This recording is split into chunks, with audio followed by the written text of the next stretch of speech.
பண்ணாட அறிவு இருக்கு. என்னையா நினைச்சுட்டு இருக்கேன் மனசுல? உப்புமா எடுத்துட்டு போய் குடுத்துட்டேன், சாப்பிட்டு வந்துட்டாரு. இது ரவை உப்புமா, ஒரு மனுஷன் சாப்பிடுவானா இத? சொன்னதெல்லாம் செஞ்சுனே இருக்கமா?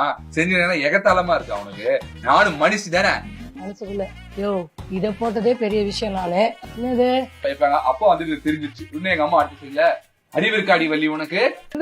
கண்மணி தான் அஸ்வத்தை ப்ரப்போஸ் பண்ணாங்களா இல்ல அஸ்வத் கண்மணி அப்புறம் என்ன நடந்தது? அது இன்னும் அதோட கிளியரன்ஸ் எனக்கு தெரியல. பார்த்தோன்னே எனக்கு ரொம்ப ஷாக் ஆயிடுச்சு. ஐயோ அஞ்சலி, பாரதி கண்ணம்மா, அப்படிதான் நான் சொன்னேன். ஃபர்ஸ்ட் ரிசப்ஷனுக்கு வந்திருந்தாரு, என் பையனோட ரிசப்ஷனுக்கு. அப்ப வந்திருக்கீங்க. அவரை பார்த்தோன்னே எனக்கு ஸ்ட்ரைக் ஆச்சு, இந்த இவரை நம்ம எங்க பாத்திருக்கோமே. இவன் ஆனா வந்து என்ன ரொம்ப கழுவி ஊத்துவான். ஆனா அவன் வந்து பாவம் ரொம்ப சப்போர்ட் பண்ணுவா. ஏன்டா ஆண்டி இப்படி சொல்றான்னா உடனே சொல்லலாம், அடிடி நல்லா சின்ச்சா கடி மாமியா இருக்கு அப்படின்மா. சரி, இவளை ஏதாவது சொல்லுவானா, நான் சொல்லுவேன், ஏன்டா அந்த குழந்தை எப்படி சொல்றா, உடனே நீ அடி, நீ எல்லாம் வருவாங்க கடி, நீங்க எல்லாம் கூட்டணி தான் அப்படின்னு.